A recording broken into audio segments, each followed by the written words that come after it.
Hello, everyone. My name is Jerry Owen, and welcome to Achieving Continuous Testing through Test Optimization and Automation. I am the VP of Knowledge and Innovation at Qualitest Group for the US. I'm an experienced tester, test architect. I'm also a writer on various quality topics. And I do many webinars and speak at a lot of conferences, both nationally and internationally. Giovanni? Hi everyone, I'm Giovanni Rago, Solutions Engineer at Sauce Labs out of Berlin. I'm normally working with our customers to make sure that they can implement continuous testing and giving advice on best practices with regards to test automation. And this is what I will be talking to you about today, later on in the presentation. So that was our little introduction. Now I'd like to tell you a little bit about Qualitest. Where QA and testing is all that we do. We have over 3,000 test professionals worldwide. We're the largest pure play testing company. We are in all verticals in industries and technology experts. We perform outcome-based testing. Our contracts guarantee quality improvement and cost reduction. We offer managed testing solutions, long-term SLA-based outsourcing, and we have a global delivery model. We offer onshore, nearshore, offshore, as well as crowd testing. So Giovanni, would you like to tell us about Sauce Labs? Of course. So at Sauce Labs, we have the biggest continuous testing platform in the cloud. So we're talking about enabling our customers through the use of our platform to verify that their software is working reliably across all the different platforms out there, be it desktop or mobile, be it through the use of real devices or virtual devices. We focus on scalability and reliability, and we enable QA and developers and test automation engineers to perform debugging and to leverage analytics when testing in parallel in the cloud. And we have a very strong focus on the enterprise world, which means security. Security is one of our focuses, and customer experience through support and customer success practices are very, very unique to our offering, I would say. Okay, thank you. So now let's talk about continuous testing. Continuous testing is why continuous testing? Well, it's the basis for continuous delivery, which is a really important part of DevOps. Continuous delivery requires not only increased velocity, but more importantly, increased quality. We have to shorten our test cycles. The quality can't be compromised. There's the increases in microservices architecture. They require high functioning quality testing, including API testing. In addition, builds, integrations, and deployments have to be automated, and we must test in the integrated pipeline. So what exactly is continuous testing? Well, Forrester defines it as a core capability in Agile and DevOps, where all the test activities are run continuously in an integrated fashion with development and delivery. Immediate bug fixing is enabled. Test environments are provisioned instantly, and unit, functional, and non-functional tests are run in an automated way, all of which is orchestrated by continuous integration and continuous delivery tools. Well, that's a mouthful. That's quite a definition, but I think we can break that down a bit. It requires risk analysis and process improvement, as well as the implementation of automation throughout the entire software development process. It also requires shift left. That means moving the automated testing to the lowest levels of the testing pyramid. And that's a really important part of the approach, because most often when we begin, especially when we begin automation, we automate at the GUI level. We get what would be more known as an ice cream cone. But it's more important to automate from the unit test level. So let's just talk a little bit about continuous testing versus test automation. Of course, it requires automation, but it's really an approach to managing risk by focusing not only on improving test efficiently, but also increasing the effectiveness of our test processes. So it's really much broader than test automation. When you automate tests, you write your scripts, you run them, you wait, you look at the results, you wait, you run acceptance tests, you wait. Whereas continuous testing, you're writing all your scripts and you're running them throughout the process. You have automated feedback loops. So it's a really broader focus. Some of the attributes of continuous testing. Well, it assesses the business risk coverage as its primary goal. It establishes a safety net that helps the team protect the user experience. And that really is critical, because today your customers are very picky. If they have a poor experience on your website, they're not only going to go somewhere else, but they're going to let everybody in their social media network know about it. So that's the risk coverage that makes it really important with continuous testing. It protects the business risk.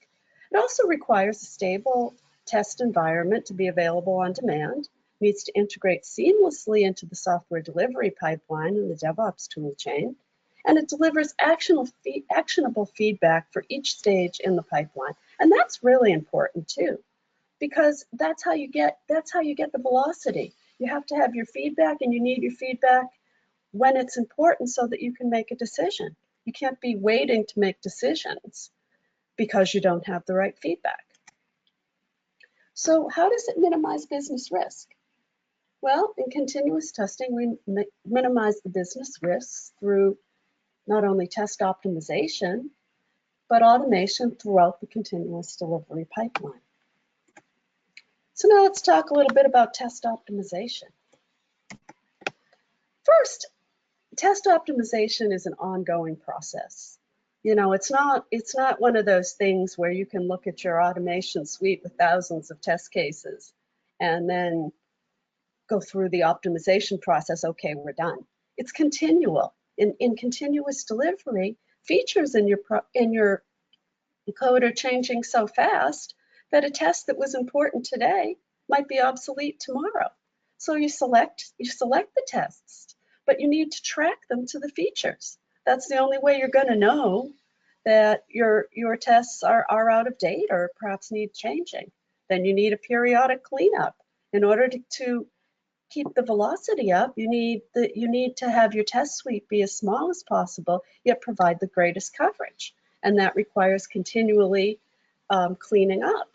Finally, you need your analysis, your metrics on how efficient and effective your test cases are. If they're all failing, then you know you've got a problem. And then that starts the whole cycle over again. Well, they don't all have to be failing. Even if there are certain ones that fail every time, then you have to keep looking at those tests, keep modifying, keep cleaning up. It's a process. So there's actually 3 parts to test optimization. You need to optimize the test scope, the test cases, and the test suites. Now, the test scope, in optimizing that, you want to select the end-to-end tests that focus on the critical and the high-risk features of the application. That means you need to understand your customer. You need to understand what workflows are the customers looking for, what features are they looking for. You can get a lot of that through post-production monitoring. You need to understand all the integrations that are involved in those critical workflows, and you need to understand the technologies that are employed in those applications. There could be different technologies employed in some of the front end and back end applications, and you need to be able to cover them in your entire test suite. You want to implement service virtualization for integrations and components that aren't readily available, so that you can run your end-to-end tests continually. And that's really critical in continuous testing, is you need to be running end-to-end from the very beginning. You need to be including your non-functional tests from the very beginning. And you want to use the most realistic data possible for each test, maybe even synthetic data generation if it's needed, if it makes sense. And you do really need to watch your data privacy. You need to make sure that any data that would have any non-public information is properly sanitized. And finally, You can't find everything in automation. You need to include some exploratory testing in your test scope. You need that to find some of the user experience and some of the bugs that aren't easily found by automation.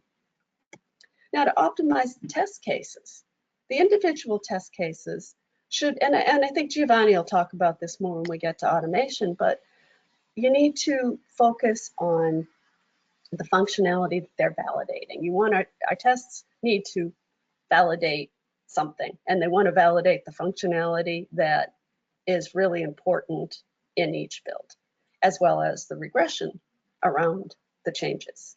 The test should be as simple as possible. The more complex they are, the more validation is required to test the code itself. And even though service virtualization can be used to fill in for missing components in the integration testing, the test should really be as independent as possible.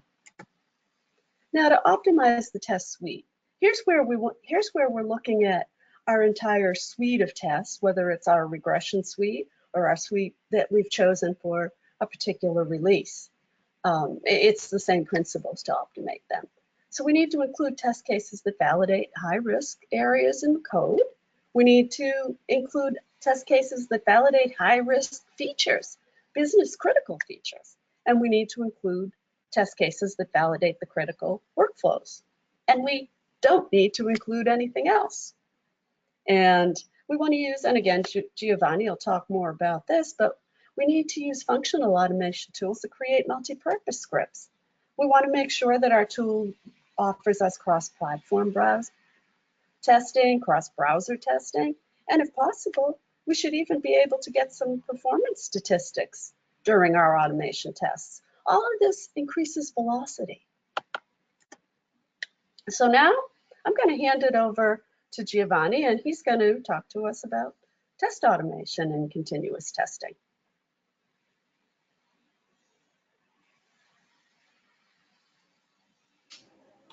Thank you very much, Kira. It was an awesome presentation and a great segue into what I'm going to talk about.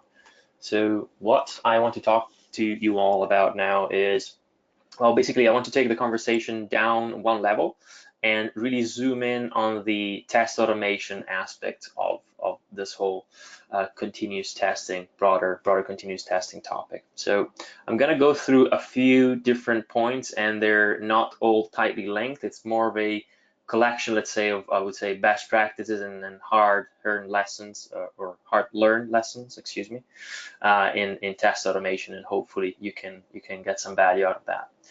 So test automation, just to tie it into what Giri was saying a moment ago, test automation is critical for continuous integration, continuous delivery, and continuous testing. So fast feedback is not just a nice to have. So if we're operating in an agile fashion, I'm not trying to say that you 100% need to automate everything, as we will get to that in a second, but definitely you want to have a focus on test automation. So to expand on that, test automation or automated tests require a strategy. This means, so I imagine that we have a mixed crowd here today in this webinar. So I really want to sort of also be talking to people who are just starting out with automation or do not have automated tests yet. They're not familiar with that. And really, what I see very often is that, especially people who are coming from a more manual background or a waterfall sort of development background, the immediate reaction to wanting to move to test automation is, okay, we just take our manual test cases and we automate them all, and then problem solved. That's not exactly my recommendation. So what I would say is, and what we're oftentimes telling our customers is, you need to have a strategy. You need to understand what makes sense to be automated. For my personal opinion, normally I say something like, if we're looking to run a full regression suite in manual mode, so with manual testing, that's not something that you're will enable you to adopt a CI/CD or continuous testing approach. That's something I would say that's out of the question. So that's usually regression suites are I would say the top candidate for functional test automation. That doesn't mean that there are no things that can be done more efficiently if a human is doing them directly. If we're releasing our software very often, so every week, every 2 weeks, or daily, we don't want to have a human manual tester. I mean, a human is a complex machine, right? It has a lot more possibilities, I would say, than computers nowadays, or computer programs. So you don't want to have a manual tester, mindlessly perform the same login validation test every time a new release is out. That's a good candidate for automation. There are a lot of scenarios normally, especially in more complex applications, in which you may want to have a human perform all the steps, just because of how complicated the setup is, or what sort of outcome you're checking. So that may be also not trivial. So it's very important that you choose to automate the right things, not just everything, out of the box. It's very important that you know how to automate them. So which tool you choose will have the tool you choose for automation will have a profound impact into what you can automate, where your pain points will be, what will be easy, what will be hard, how much maintenance and what kind of maintenance you will need to do, how you will be able to run your tests, and in which sort of environments. So you want to, if you're just starting out, if you're in the ideal situation in which you're starting out with an automation project, or if you know that you will be starting a new one in the future, have a look at what's out there and try to understand the different angles, try to understand the different characteristics that apply to all the different tools that are out there. It's also very important that you know when to run the automated tests. So more on that in a moment. But if we're looking at this CD continuous delivery pipeline, then we want to make sure that we are running our tests at the right time. So there's a moment for functional testing, there's a moment for performance testing, there's a moment for unit testing. Normally, I would say this is a case in which you do have, if not one right answer, you do have a few right answers, but it's sometimes something that is for which there's room for optimization. And very important, this is a point that I try to stress every time that I get the chance, because I had some experience in test automation, especially with Appium, I would say, in the past. And what you find out the first time that you're actually building a complex test automation project from scratch, what you find out is that an automation framework can be a software project of its own. If you think about it, if you've ever built Selenium or Appium, or also if you've worked with a few of the other automation tools that are out there, especially when we're talking about functional automation, we're basically creating our own software project. What this means is there's a certain complexity to it. It's not just, okay, we've got a bunch of test cases. We write them once and that's it. Now we've got our tests, we've got our coverage, everything is automated, done. We just need to run it and we'll be forever happy. I wish, but that's not the case. Well, first of all, specific technical know-how is needed. So this means that you will need to become familiar with the tool that you've chosen, right? So if that's a WebDriver-based tool, then you have to be familiar with how WebDriver works. And let's say that you've chosen Selenium, then you will, of course, need to gather a little bit of information into everything that concerns, browser testing or web app testing.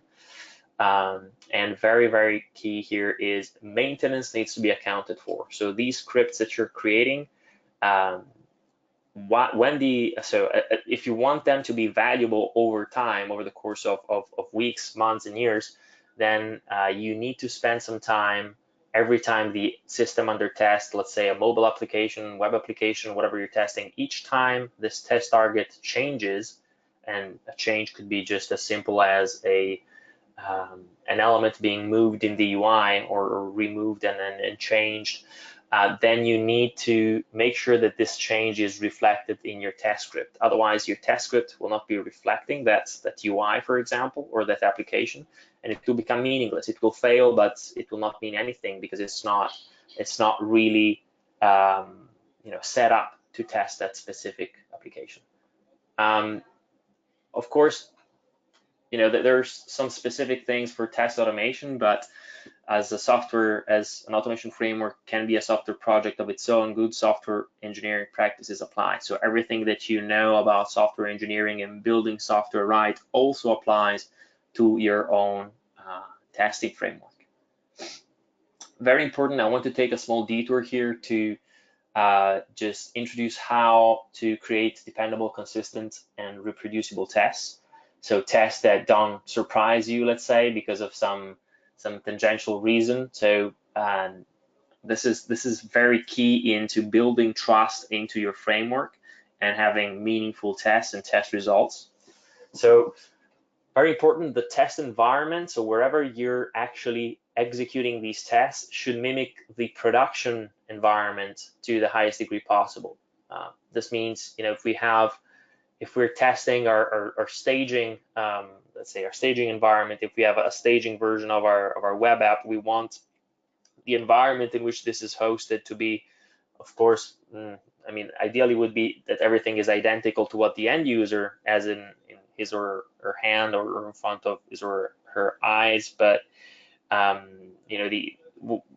not always possible. What we want to make sure is that there is not a huge delta, there is not a huge difference, so we're not executing our tests into an environment that's completely different, making them sort of, irrelevant in the end, or not as relevant. You want to have a system that's free of artifacts or stale data. So every session should be free. You want to have some sort of cleaning logic that's wiping system cache, browser cache, cookies. If we're talking about real devices and native or hybrid applications, we want to clean these devices so that we do not have stale data influencing any subsequent run of the same test. Again, we're trying to sort of sandbox these tests and make them independent and reliable. Reliability is a huge thing. Accuracy and reliability are huge in test automation, especially if we're looking at any sort of UI functional testing. These can quickly become pain points. So I hope that what I'm talking about here can also help you or shed some light, let's say, on these matters.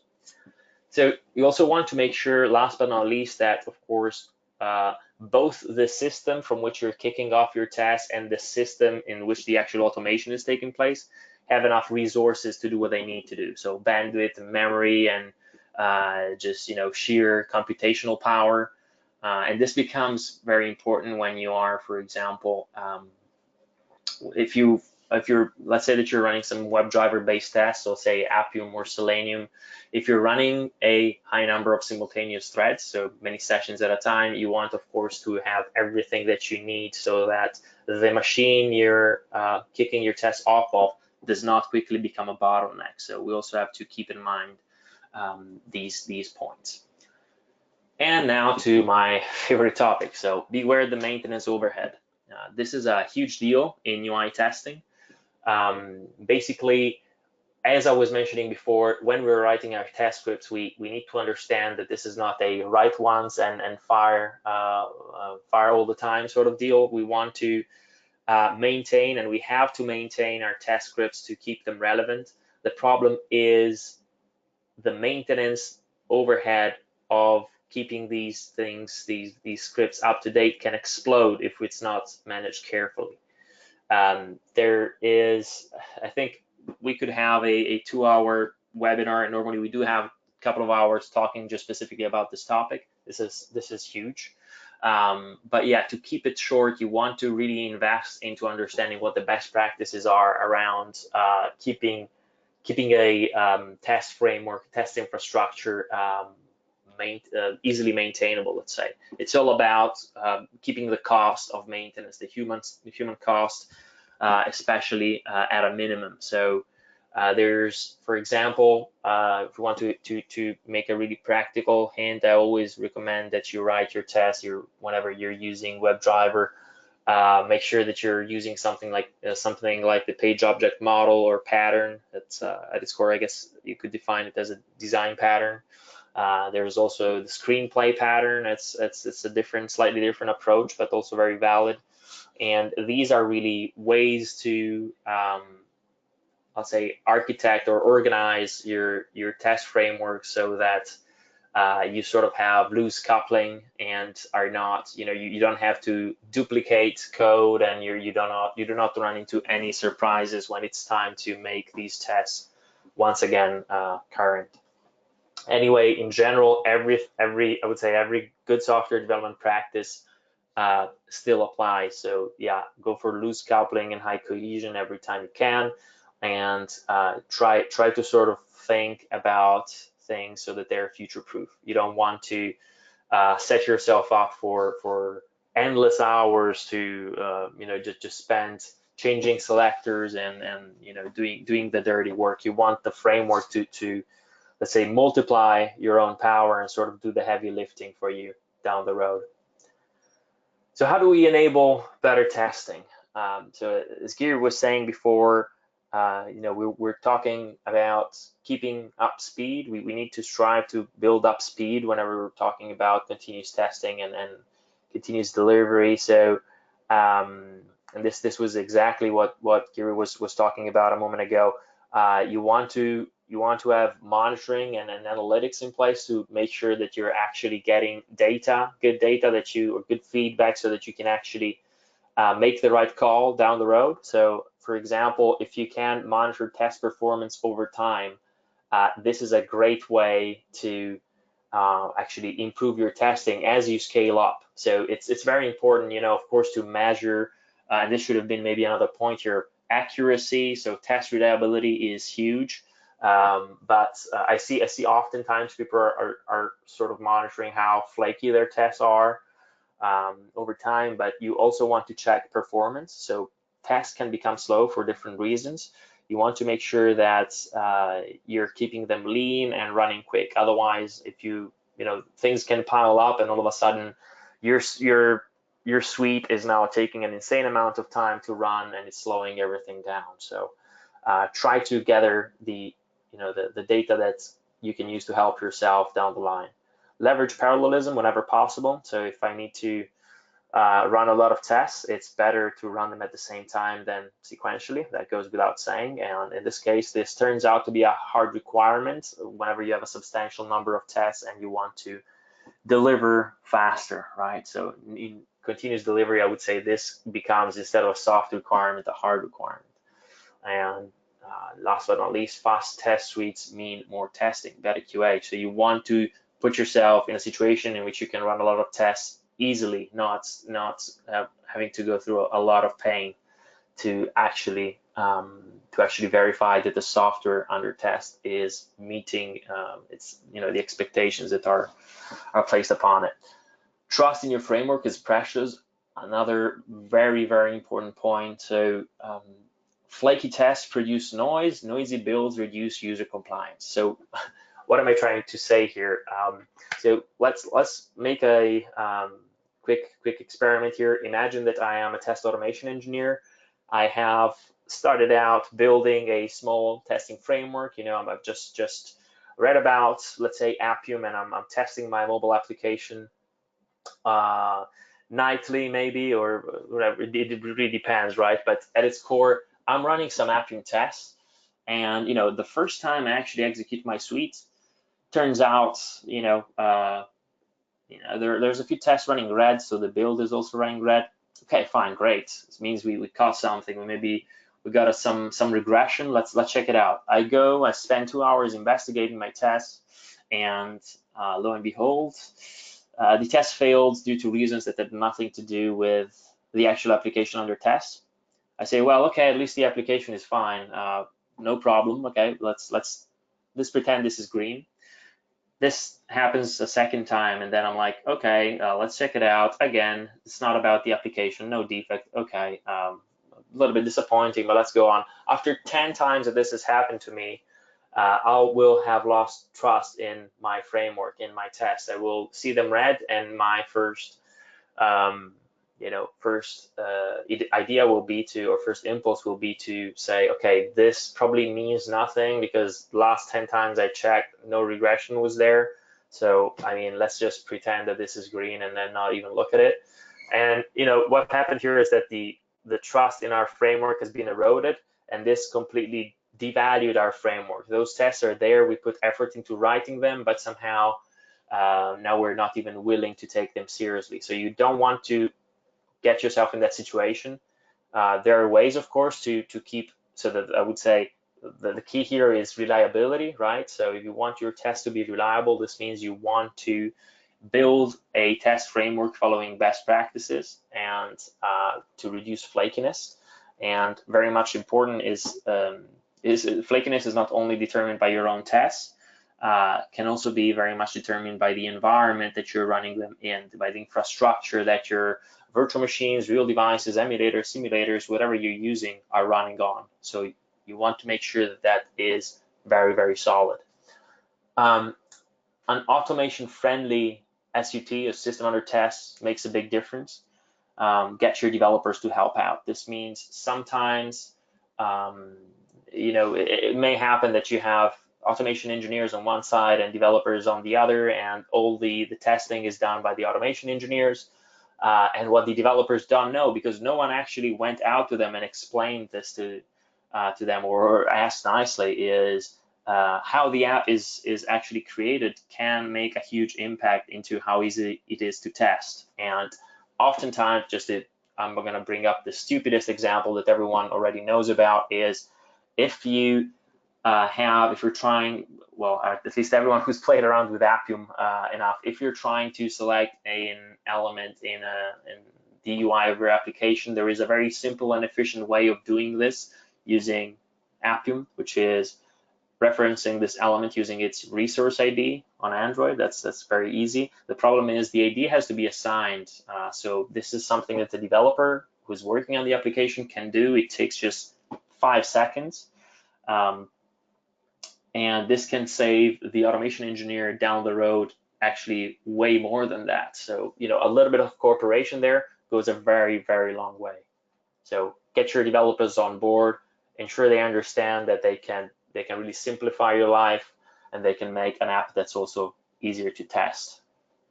So furthermore, you want to be using the right tool for the right job.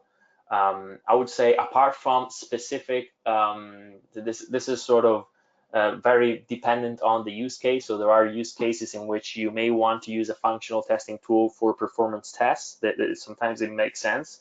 In general, outside of that, that specific example, I would say you want to, you want to hammer a nail with a hammer, not with a screwdriver, right? So we have performance testing tools that are great at performance testing. So we don't necessarily, some people get super excited about, I don't know, Selenium or Appium. So they say, okay, now I'm just gonna do all my testing through these. I'm gonna do even my unit testing, all of it using Appium, let's say. Well, you don't necessarily want to do that. You want to use the tool. Sometimes you really want to use the tool that's built for that specific purpose, so that you can you can get the best value out of the time you spend or the resources you apply. So for example, if a reliable test can be achieved faster with a unit test, use a unit test. You don't need to do everything through UI testing. You also want, and I mentioned this before, but you want to place functional tests in the appropriate place in the build. So it doesn't make a whole lot of sense to run your performance tests if the application is completely broken since the last version, right? So you want to probably run your functional tests first. And I would say it doesn't really make sense to run functional tests if you haven't run unit tests. So yeah, make sure that you're not getting that one wrong. Important, create the shortest and most succinct test possible by creating a state closest to the single feature being tested. This goes back to developers helping out. You can actually ask, and this is what we see with our most advanced customers, is developers are exposing, especially with of course with testing builds of the application and staging environments and things like that, API calls to insert data into the testing system. They're enabling deep linking so that you actually, if you want to do some component testing past the login screen, right? So if you don't want to go through that procedure each and every time, you can just basically call up an Android activity or any sort of screen that you need to test the component on and just do that without adding this massive overhead of booting the application up, then logging in and going through that whole procedure. Use setup and teardown methods. So very important, again, structure your test properly. What is setup should be on its own in a setup method. What is, cleanup and teardown should be in a teardown method or function. So all of this enables atomic and autonomous tests. And this is the last point I want to leave you guys with is, this is core best practice at Sauce Labs. We recommend you to write atomic and autonomous tests. Atomic tests are tests that test a single feature and are short and succinct. I don't mean that that you should never do end-to-end tests, but you don't want to end-to-end test everything, right? There's points in which you want to keep things a little bit more single featured. So here we have an example here. I'm going to go through it very quickly. So at the top we have just the bad example, at the bottom the good example or the atomic example. So in the first case, we imagine that we're testing a Gmail-like application and we want to test the search by subject functionality. So here you see everything is written in sort of BDD. It's not exactly BDD, but close, let's say. It's not completely orthodox, but forget about that. So imagine that we're logged into an account, and what we do is we send an email with a given subject to ourselves. And when we actually perform a search for that subject that the email contained, then we expect, and this is our assertion in a way, our verification step, we expect that that email with a given subject comes up as a search result. What's the problem here? Well, first of all, what we're doing is we're actually relying for our verification step on a different feature than the one that's actually being verified. What if the send email feature is broken? What happens here? Well, we don't get really to that verification step, or our test is being falsified. So if I'm unable to send that email, maybe when we search for it, it doesn't come up, but that doesn't mean that search is broken. Maybe the previous feature is broken. What we can do, if you look at the atomic example, is, as we were hinting at before, we could use an exposed API call to pre-populate this account with an email with a given subject, and then we could just perform a search, and then we would have sort of been testing the single feature. Very important also is autonomous, and it's very hard to say which one of these two is more important, but they're fundamental, both of them, I would say. Tests should run independently from other tests. One test's action should not drive another test's acceptance criteria. What I mean here, and here it's a little bit longer. I'm just going to go through it real quick. We have a bad example here. Both of the tests here form the bad example together. So take just the test that we saw a minute ago. So we want to do the search by subject thingy, and we're populating the account through a REST API call. We put an email there with the given subject. We perform the search, verify against that, and then we have a different test which does something else. We're checking that deleting our emails in the inbox then brings up a you have no email screen. So what we're doing here is, again, we're logging in with the same account as the previous test. We click delete all the messages, and then we expect to see this screen. What's the problem here? Here we're trying to basically build the conditions for the second test through the first test. This means that if I'm not running the first test, maybe test number 2 does not have any emails at all in that screen, or that if something goes wrong with the first test, then maybe the second test is touched by this. So what we want to do instead is decouple these, have a setup phase just for test number 2, in which we're, for example, populating this account with random emails, and then we do the delete all and the verification. So very, very important. You don't want to falsify a second test or subsequent test just because one of the previous tests failed.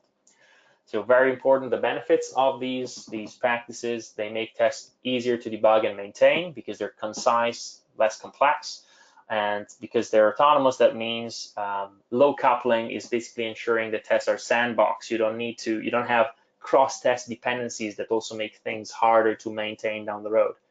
And my last point is these are easier to parallelize. This means independent tests you will have then, if you combine atomic and autonomous, independent tests, which are testing independent features. And this really means that you can run your tests at the same time. When you have, let's say, a consistent test suite and you want to run across multiple key platforms, so smartphones and tablets and everything that's out there, or different operating system browser combinations, all of a sudden you've got an explosion of actual test executions that you need to manage. Execution time can explode, so it's not an option anymore to run these one after the other. So you want to parallelize your tests, run them at the same time, bring execution time down so that you have that fast feedback. So what I want to show you is just a super quick example of that I've created here on Sauce Labs, which is again a cloud solution that allows you to run your tests in parallel. Here, what we're looking at is just a simple Jenkins job that I've created that just launches, I think, 15 tests at the same time. It's always the same test built against a popular website that I think everyone knows. And this single test will be run across 15 different browser OS combinations. So we're just pretending, right? But what we would be doing in this case, if this was, let's say, the product that we're trying to ship, is we would be kicking off here our pretend pipeline, and then we would be verifying that we are, in this case, unable to log in with invalid credentials on very different OS browser combinations. So we're expecting some sort of error message to appear, and this will be what we will be checking against in our test. And what you can see here is exactly what I was talking about. We're seeing the same test, which performs an invalid login, performed at the same time across different operating system browser combinations. We can see Windows 10 and Edge 16. We can see latest Mac OS version running on Firefox 59, etc., etc. We've got Chrome in there. So here you can see the first test already terminating. And to close my presentation, of course, as I was saying before, we really want to enable our QA personnel and developers out there to debug these test executions. As you can see here, a full recording of our test that was just running. We also have command logs that allow you to step through each and every step of your test. Device logs, network performance logs, and all sorts of data to help you understand exactly why a test ran red. Okay, so that's it for my side of the presentation. I would just summarize what we have been talking about so far. So Giri, first point is up to you. Yeah, so just to recap, continuous testing, the most important thing you want to remember about it is that it focuses on business risk. We as testers are champions of quality, and as such, champions of our organization's online presence. So we need to focus on risk. We need to in order to focus on velocity with quality, we need to optimize our test processes. We need to include automated checkpoints so that we have an automated feedback loop so we get the information we need to make quality decisions exactly when we need it. And we need to integrate testing throughout the delivery pipeline, including deployments at each stage. Thank you, Giri. And what I just talked about now is that mature test automation enables continuous testing, right? So it's a hard requirement, I would say, in this case. Continued maintenance must be accounted for, so there's no free lunch, right? We need to put in the extra work if we want to achieve this amount of speed. We want to stick to best practices because that pays big dividends down the road, right? So build it right from the beginning and you'll be happy you did, when we're talking about testing frameworks, of course. And parallelism enables high speed at high coverage. So again, when you're testing on everything that's out there, be it real devices directly or through emulators and simulators, OS browsers, combinations, different operating system, different browsers. Whenever you're doing that, you want to run with high degree of parallelism, excuse me. Otherwise, you will not be able to have a fast enough feedback loop. And that's my side of the presentation. I think that it's now my turn to hand this over to the Q&A, so we can actually read out some of the questions, and either me or Gary will tackle them. All right, so here's Zaria from Sauce Labs, and I'm going to help manage the QA section. First question is, are there strategies to manage backend server users such as that parallel runs that don't cause overlap of user accounts being used? I think that's a question for you, Giovanni. Okay, that's an interesting one. Yeah, so I mean, I think that's a very interesting one. There's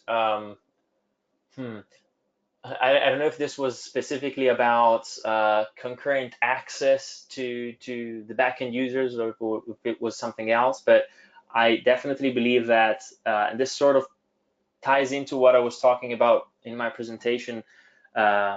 You really want to sandbox things as much as possible. So that's actually, that brings up a good point that I did not make completely explicit. It's very important that you care for test environments so that they can actually, they provide the conditions so that your test can run in parallel too. So if you have to kick tests off in parallel that require manipulation of some sort of user on the backend side, then you want your system to somehow take that into consideration, and either you run on different users, for example, that's a possibility, or you somehow have a limitation if you're actually changing state on the backend side in how many tests you can run at a given time. From my perspective,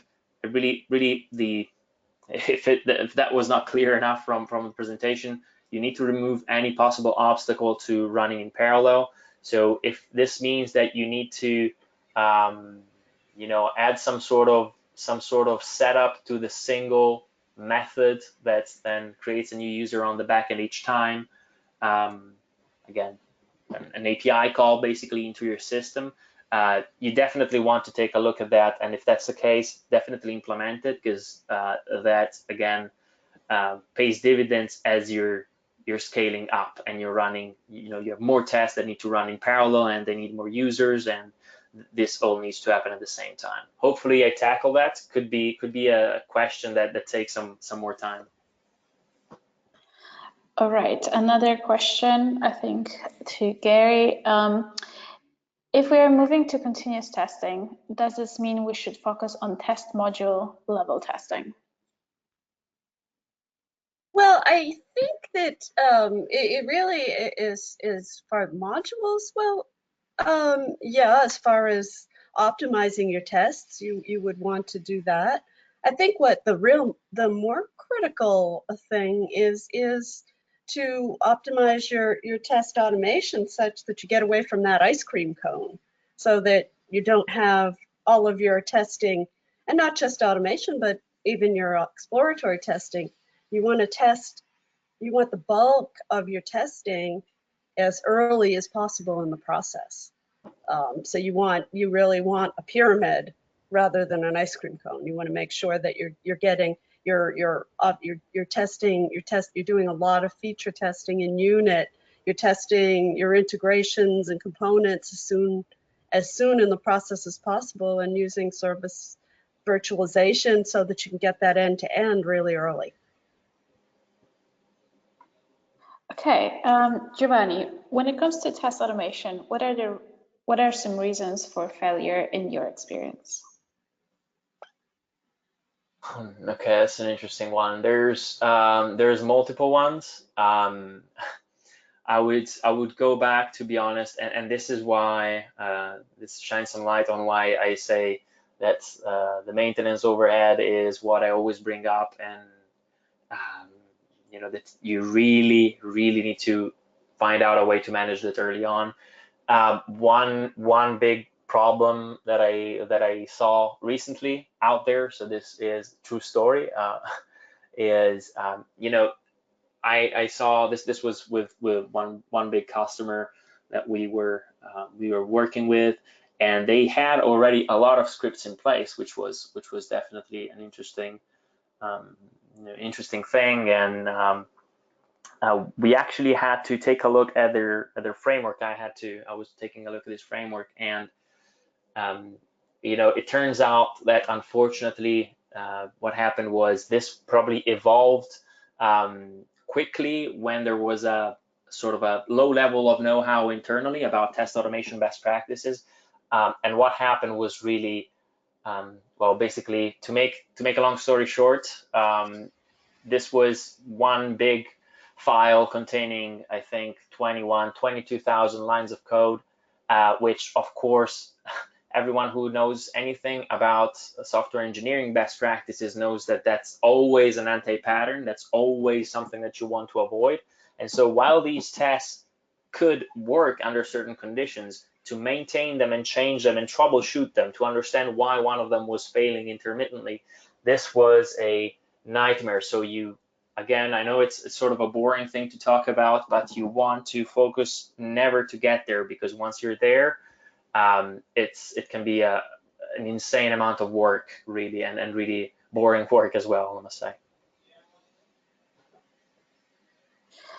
Okay, another question from Pavel.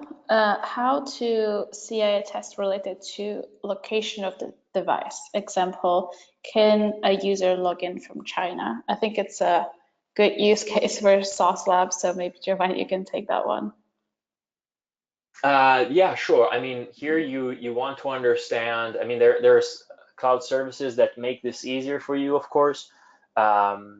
This depends on, of course, so how is the user location sort of determined? And is this a network level, or is GPS involved? If GPS is involved, it's not that technically difficult to actually feed your device, especially I think this is easier for real devices, if I remember correctly, but I could be wrong. But it's easier to feed mock GPS coordinates that then, of course, get fed into the application. So you can fake being, I'm based in Germany now. I could easily fake to be located in London or things like that.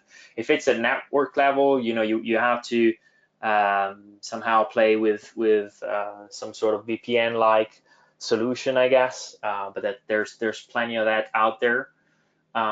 So yeah, I would say these are the two things that you want to look out for.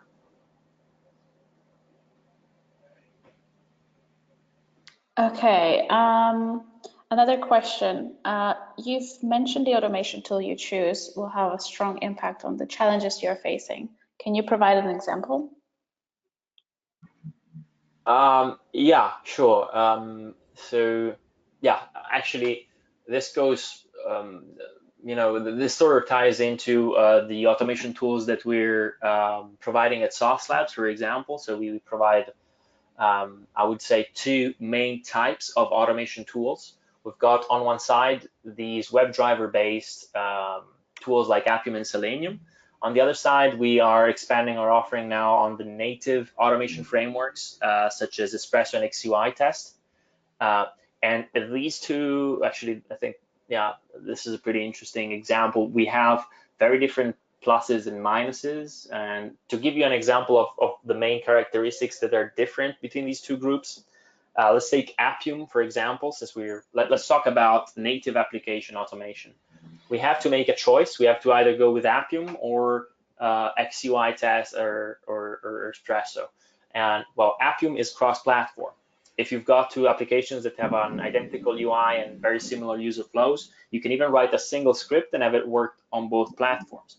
If you choose Espresso and XUI test, well, it's Espresso and XUI test, because these are not cross-platform tools. They're actually closer to the developer in a way. So you write the tests in the same language, possibly in the same IDE, even in the same development environment.